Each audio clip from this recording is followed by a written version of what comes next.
Hello, my friends, and welcome back to Transformation Tuesday. I'm Christy Uffelman, your host.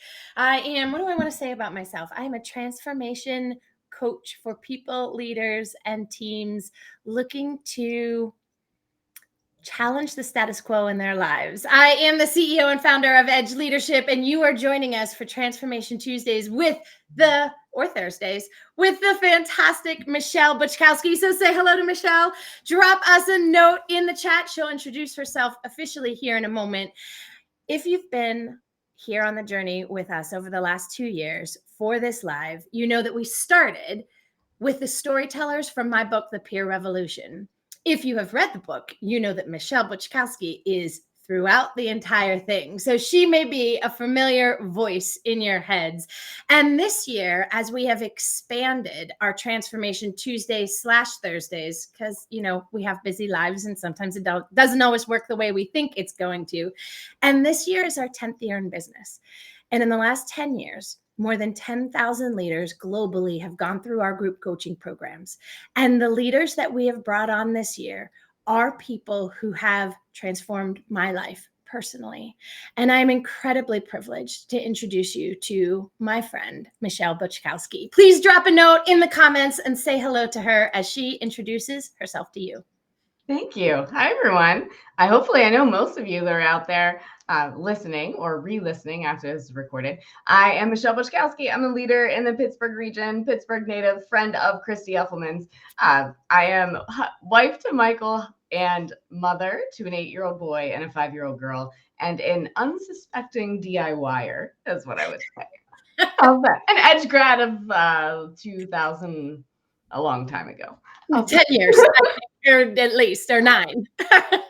one of the first, or the first Edge cohort.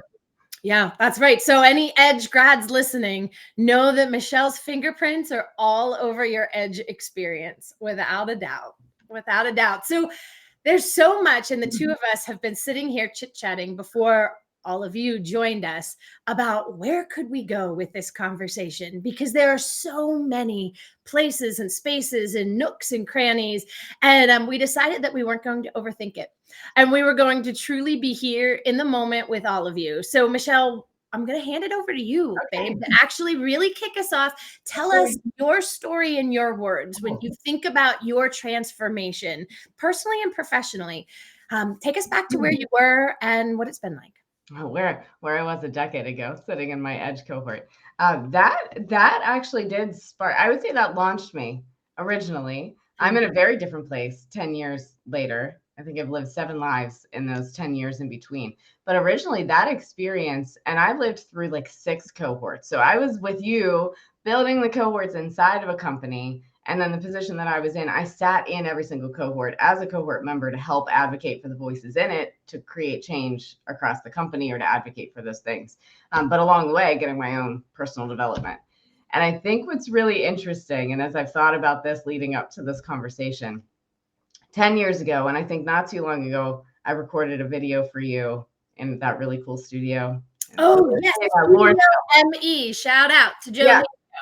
So, and I was pregnant. I was super pregnant with my daughter at the time. And I said, I remember the shift that happened for me in that cohort experience, where I realized that the world wasn't coming at me. I was coming at the world. And that was that shift. And that was at that point in my career, I was in my early to mid 20s. And realizing that I had power and voice and influence and I could chart my own path was such like this big eye-opening experience. And knowing that I had the support system around me, it all kind of was there to help me. It was like bumper bowling. I could figure out how I could fly down this lane, and I had this support system in place, which was crazy powerful. And then fast forward now 10 years, I probably need another Edge cohort, Christy. But now it's more, I feel like when you're younger, you're sprinting and you're running really fast. And it reminds me of those horror movies where like the people are running really fast, but the person that's chasing them is just walking, but they're going at the same pace as the people that are running. And now I feel like I'm walking and I'm moving at the same pace, but it's calmer. And I'm like, no, I'm not just coming at the world. The world is coming at me too, right? It's not one direct. It is bi-directional without a doubt. And that's just, I think, lived experience and life experience and understanding how to balance how you're coming at the world versus how the world is coming at you, and playing around with all of those boundaries. But that was the biggest shift early in my career when I went through Edge, was that, and that was probably the biggest life transformation I had too, was finding my own power and my own influence, and understanding that I didn't just have to take what was handed to me, I could shape that. Without a doubt. Yeah. Without a doubt. And when you first went through Edge, I mean, what were you, mid-20s? I think it was 24. Yeah. 24 or 25, the first one. Yeah, the very first. Consecutive 5 after that. And I think also, like, one of the things that was so powerful, and there were so many powerful things, because you and I got to be partners together as we were building Edge. And, for those listening, Michelle's group at her organization at the time was one of the first cohorts that we got to play with all male cohorts. Up until that point, it had all been all women, those identifying with femininity, focused on helping companies build a more sustainable and inclusive talent pipeline. And just simply because she was in the energy industry and the talent at the time in that particular pipeline was all male, that was my first foray into, well, could these same things that work for women also work for men? And what did that look like? And I will never forget one of the gentlemen in your in that very first cohort, and he may be listening because I know I occasionally see him on here. And at the end of his Edge said, "I am a better father and husband for this." You remember him. I will never forget that. And I remember reading that survey data at the end of that first because we did all of that measurement too, and all the data that was in there. It was a year. That's when they were a year long as well, versus that you've kind of defined the time period that is effective there as well. And we measured throughout the entire year, and that was also an aha moment for me in the seat that I was in, and the role that I played then, and the role that I hope that I'm continuing to play now, and an even bigger chair with a broader influence. Is it's not just about work. Like this is your right. This is your line, because you grow the person to grow the leader, and this was whole person impacting. And watching that show up in all the comments, I'm a better dad, I'm a better husband, I'm a better friend, I'm a better, like, it really was, for 25 years old, to look at impact was a big deal, big eye-opening moment for me. Oh yeah. It has shaped every step I've taken since then, is what I would say too. Tell me more about that. Well, you talked a lot. So the experience itself, at least what it was 10 years ago. Again, I need to go through another cohort, Christy. Sign up for one, right? Like, you have executive level cohorts now, Michelle. But it was like, you went through these very practical exercises that were so helpful, some of which I returned to, which was like mapping out your personal values, building your brand statement, understanding what your purpose is, your life purpose. And it didn't have to be permanent. It could be your purpose for the next 6 months, or what was driving you. And it reminds me of, now I think companies and people are getting much more into and aware of things like ikigai, right? Like what I have to offer, and where, like, what the company needs and what the world needs, and right, all those things. But you were kind of doing that 10 years ago, before it was a hot topic. And that was, I remember shaping my purpose statement then, and here I am 10, 15 years later, and it hasn't changed much. And that is, I want people to feel like that when they've interacted with me. At the time, it was about potential. Now it's about momentum. We'll talk about that too. But that they're a little bit better in whatever way they wanted to be better, that they found something within themselves that, like, maybe I see that they didn't see, or that others can see that they never saw in themselves, and they let it out a little bit more. And like, that to me it influences and shapes almost every aspect of the work that I do. And now that I'm a mom, like that, it shows up in all of those places too. Yeah.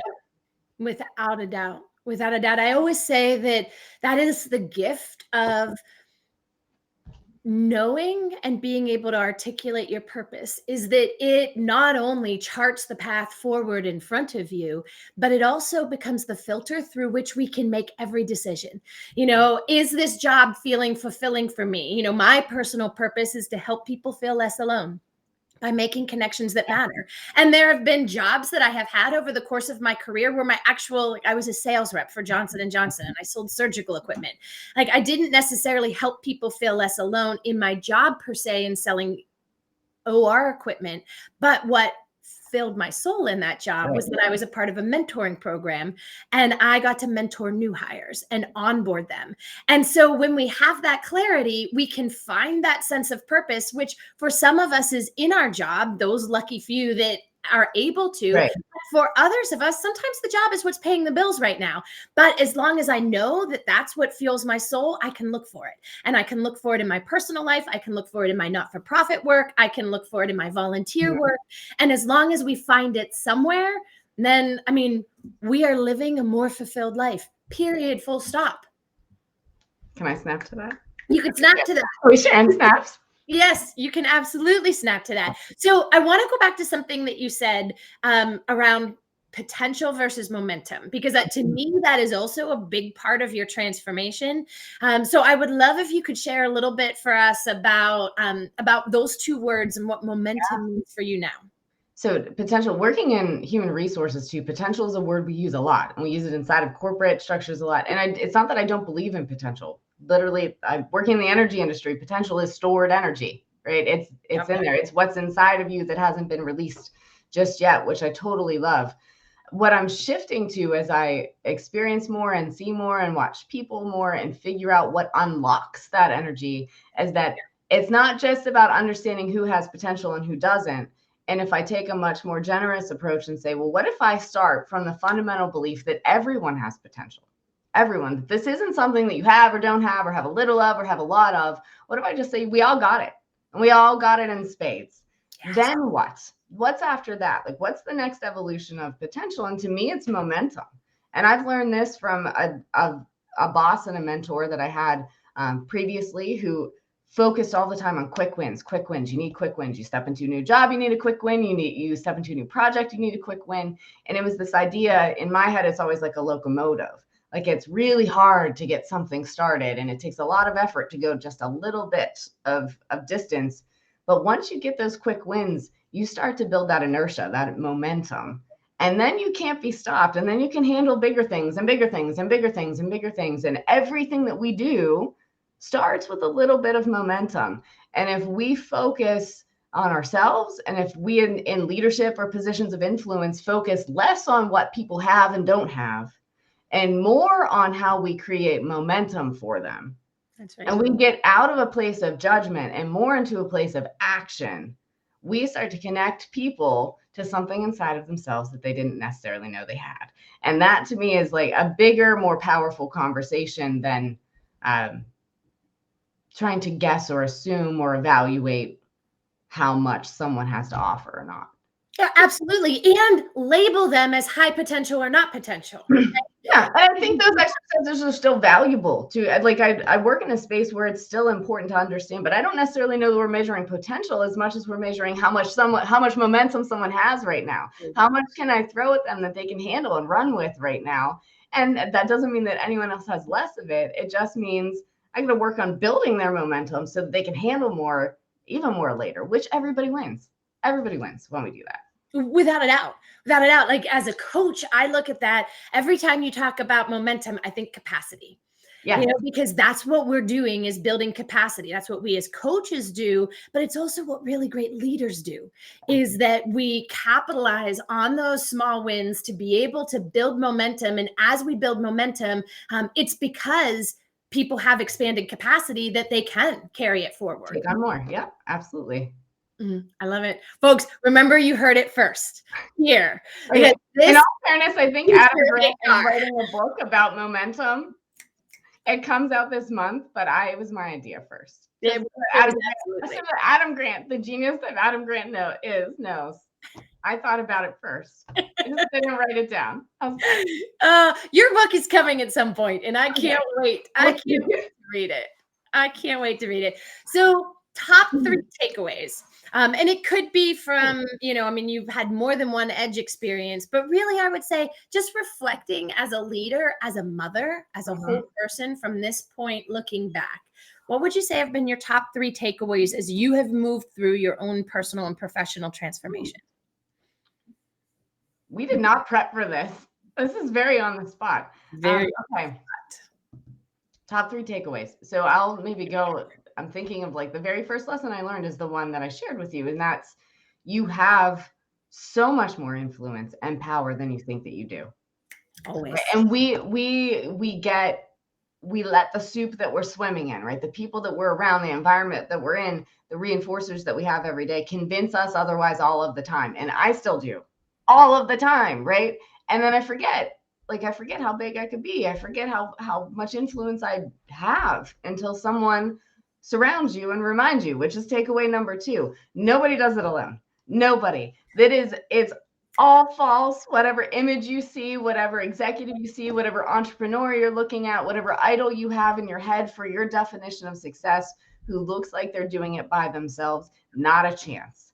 Not a chance are they doing it alone. There is not a single person that I've met. And now I'm in a privileged position where I can see lots of different people who have lots of different influences and seats and chairs and voices that they can share. They're not doing it alone.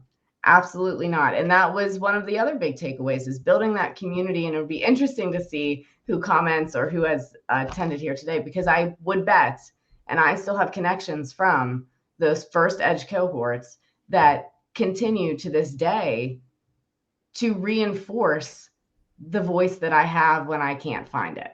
Like Callista McNair, who isn't McNair, Callista Winfrey now at this point comes to mind, where she was in that cohort with me 10 years ago, who still is the first person to send me a text message to remind me, that I got something going on that maybe I don't think that I do anymore, and vice versa. So no one's doing it alone is the other thing. So that was, you're bigger and more powerful, more influential than you think you are. You can't do it alone. No one does it alone. What's my third takeaway? Third takeaway. 3's a lot. Maybe the last one is just your piece of advice. Yeah, it's not smooth. None of it is. Amen. It's a bumpy ride. How's that? Like success and like, go into a cohort or any experience learning and it's like, okay, you got this, and it's a smooth ride, I think. And this goes back, this used to be one of the things I talked about often, was the peaks and the valleys. Yes. Oh, I love that. Yes. Right? And it was like we and I think as a society and ourselves and lots of reinforcers, we think that the peak, like once we get to the success, we're able to say it's done, we get the gold star, we're on the top of the mountain. That's when we feel the best, right? And it's up there, everything looks great. But what we don't appreciate is that those are the fleeting moments in life, and that you have to like change that perspective and start to seek the valleys. And I think that was another that one probably came 5 or so years after Edge, but maybe through our relationship. This is connected to you. It is 10,000% connected to you. In a cohort, I don't know, but it's connected to you. It is the fun in life isn't at the top of the mountain. That's the glory for a moment, and it's fleeting. And life is always bumpy, always. So like choose your bumps where you can. Sometimes you can and sometimes you can't. But if you have the opportunity, choose the next valley that you're going to go into so that you can climb the next mountain. Use that choice, because that's the fun is at the bottom of the hill, not at the top. And I think that's my bigger takeaway from that too. And reframing that also changed my trajectory. Like run into the hard things. Yes. Choose the hard thing that you want and run into it full speed, because that's where it's where you grow. It's where you learn. It's where you build character. It's where you build friends. It's where you build connections and life experiences and all those things. And taking on challenges is where the fun is, not necessarily after the challenge is over, although that feels good from time to time. Agreed. Ian, I don't know about you, but I am way more apt to run towards a challenge if I know I'm not alone. Yes, absolutely. If I know I'm not alone. So as you were talking, my friend, here was the image I had in my mind. So You were talking about the peaks and the valleys. And when we are in the moment, we see those peaks and valleys with all their sharp edges, with all their dark depths. But when we step back and we look back through the perspective, it doesn't look like this. It looks like this. Yes. Yeah, you're going up. You're going up the whole damn time. That's up. right. The whole time you are going up. But when we're in it, it looks like up and down and up and down and up and down. But then when we step all the way back and we look, that trajectory, like what I've had the always up. Witness for you, this is where it has been. Yeah, but that goes back to like, you can't be alone in this, because when you're in it, you cannot see it. You cannot see it. You need those people that are pulling you back out of that, or reminding you, even if you can't see it in that moment, and you have to trust their voice, that you're still rising. And that, even when it feels like you're falling or totally in a ditch, right? And that goes, I think you asked me what my piece of advice was. This goes way back to like my basketball days in like middle school. I had a coach that quoted, and of course I'm not going to remember the famous coach that said it originally, but it said, "Don't quit." You remember your coach. That's what yeah. Don't quit. Don't ever quit. And I think the other thing I've learned in 10 years is there's a big difference between quitting and letting go.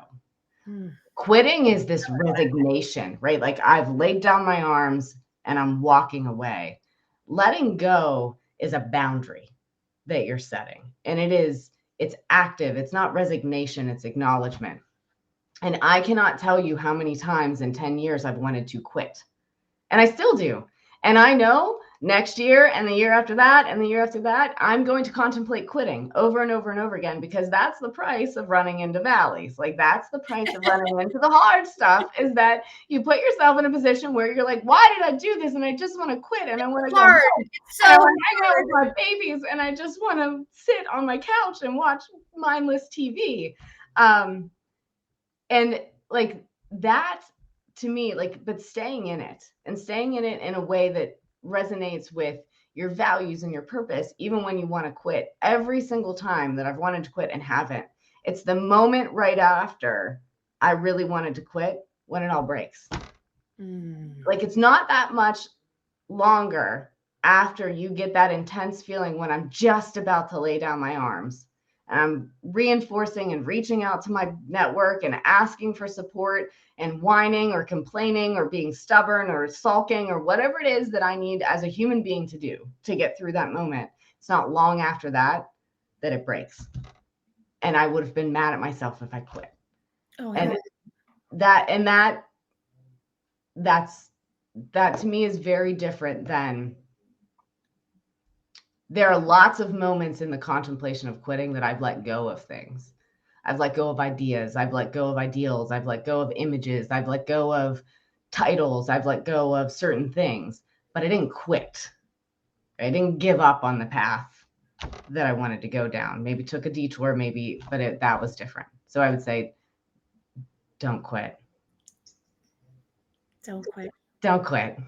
Don't quit. Call me. I'll tell you how wonderful you are. I will remind you of all of the amazing things that are inside of you, and why you can do all the things that you think you can do, or wondering or questioning if you can do, and will call me.